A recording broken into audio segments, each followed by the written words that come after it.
ജില്ലാ സമ്മേളനങ്ങൾ ആരംഭിക്കാനിരിക്കെ കൃഷ്ണപിള്ള സ്മാരക അക്രമക്കേസ് CPIM വിഭാഗീയതയെ രൂക്ഷമാക്കുന്നതായി തിരുവനന്തപുരം ബ്യൂറോ റിപ്പോർട്ട് ചെയ്യുന്നു. കൃഷ്ണപിള്ള സ്മാരക അക്രമത്തിന് പിന്നിൽ VS ആണെന്ന ഗുരുതര ആരോപണവുമായി ആലപ്പുഴയിലെ മുതിർന്ന നേതാവ് രംഗത്തെത്തിയത് പാർട്ടി നേതൃത്വത്തെ കടുത്ത പ്രതിസന്ധിയിലേക്ക് തള്ളിവിട്ടു. സമ്മേളനങ്ങളിലെ ചർച്ചയുടെ ഗതിയും സ്ഥാപക സെക്രട്ടറിയുടെ സ്മരണയെ ചുറ്റിപ്പറ്റിയാകും.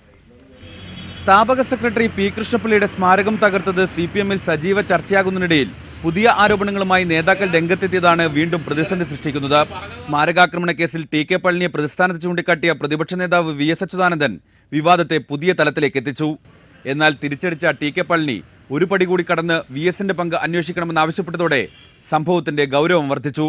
ആലപ്പുഴയിൽ കാര്യമായി വേരോട്ടമുള്ള VS പക്ഷത്തിനെതിരെ ഔദ്യോഗിക പക്ഷത്തിന് ലഭിച്ച ആയുധമായിരുന്നു സ്ഥാപക സെക്രട്ടറിയുടെ സ്മാരകം തകർത്ത സംഭവത്തിൽ VS പക്ഷ നേതാക്കൾക്കെതിരെ പാർട്ടി നടപടിയെടുക്കുകയും ചെയ്തു.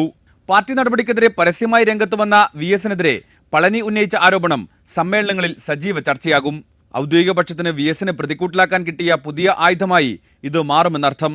വിഭാഗീയതയ്ക്ക് പാർട്ടി സെക്രട്ടറിയുടെ സ്മാരകം തകർത്തുപോലും ആയുധമാക്കി എന്ന വിമർശനമാകും സമ്മേളനങ്ങളിൽ ഉയരുക. സമാന്തരമായി കൃഷ്ണപിള്ളയുടെ സ്മരണയെ സജീവമാക്കി പ്രചരണ പരിപാടികളും സമ്മേളനത്തിന്റെ ഭാഗമായി പലയിടങ്ങളിലും നടക്കുന്നുണ്ട്.